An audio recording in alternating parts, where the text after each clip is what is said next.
नमस्कार दोस्तों, आज की क्लास आपके लिए बहुत ही ज़्यादा इंटरेस्टिंग होने वाली है क्योंकि आज की क्लास में मैं आपको डेली लाइफ में इस्तेमाल होने वाले बहुत ही इम्पोर्टेंट वर्ड्स बताने वाला हूँ। और ये वर्ड्स काफ़ी कमाल के होने वाले हैं क्योंकि ये दिखने में तो आसान लगते हैं और लोग अक्सर इनकी प्रोनाउंसिएशन में मिस्टेक कर देते हैं।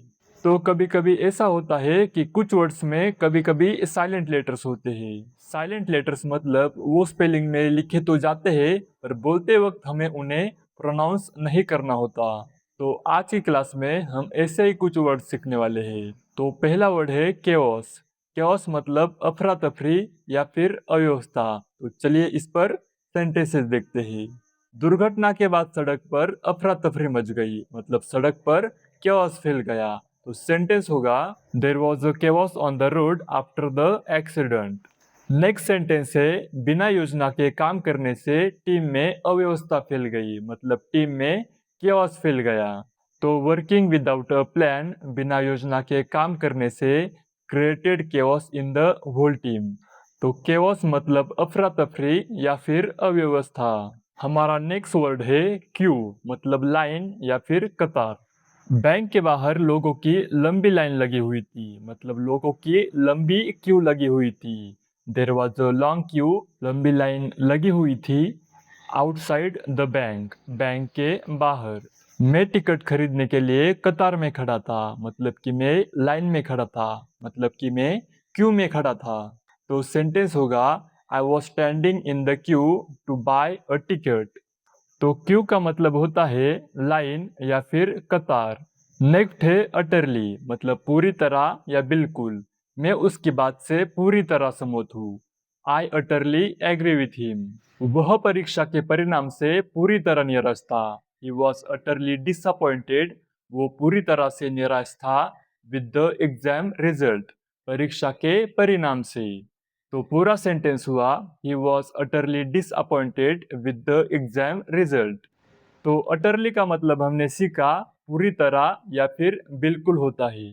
अब बढ़ते हैं हमारे नेक्स्ट वर्ड की तरफ। रिसिप्ट मतलब रसीद या फिर प्राप्ति पत्र। सामान खरीदने के बाद मैंने रसीद संभाल कर रख ली। I kept the receipt safely. मैंने रसीद संभाल कर रख ली आफ्टर बाइंग द गुड्स सामान खरीदने के बाद। नेक्स्ट सेंटेंस है कृपया भुगतान की रसीद मुझे दिखाइए। Please show me the payment receipt. तो रिसिप्ट का मतलब होता है रसीद या फिर प्राप्ति पत्र। तो अब बढ़ते हैं हमारे नेक्स्ट वर्ड की तरफ। फासन। फासन मतलब बांधना या फिर कसना। इसमें जो टी होता है वो साइलेंट होता है। तो अगर हम किसी को सीट बेल्ट बांधने के लिए बोलते हैं तो हम कहते हैं कृपया अपनी सीट बेल्ट बांध लीजिए। तो हम इसे इंग्लिश में कहेंगे please fasten your seat belt. Next sentence है रस्सी को मजबूती से बांध लो। फासन द रोप टाइटली मतलब रस्सी को मजबूती से बांध लो। तो फासन का मतलब होता है बांधना या फिर कसना। अब है आइडियोलॉजी मतलब विचारधारा। हर व्यक्ति की अपनी एक विचारधारा होती है मतलब अपनी एक आइडियोलॉजी होती है। Every person has their own ideology. उसकी विचारधारा ने कई लोगों को प्रभावित किया। His ideology influenced many people. तो आइडियोलॉजी मतलब विचारधारा। अब है हमारा नेक्स्ट वर्ड इवेंचुअली मतलब आखिरकार या फिर अंततः। तो सेंटेंसेस आखिरकार वो परीक्षा में पास हो गया। Eventually he passed the exam. अंततः हमने सही रास्ता ढूंढ लिया। Eventually we found the right way. Eventually अंततः we found the right way हमने सही रास्ता ढूंढ लिया। तो इवेंचुअली का मतलब हमने सीखा आखिरकार या फिर अंततः निकलता ही। अब हम देखेंगे ऑरा मतलब आभा प्रभाव या फिर व्यक्तित्व की खास ऊर्जा। उसकी सकारात्मक आभा से लोग प्रेरित होते हैं।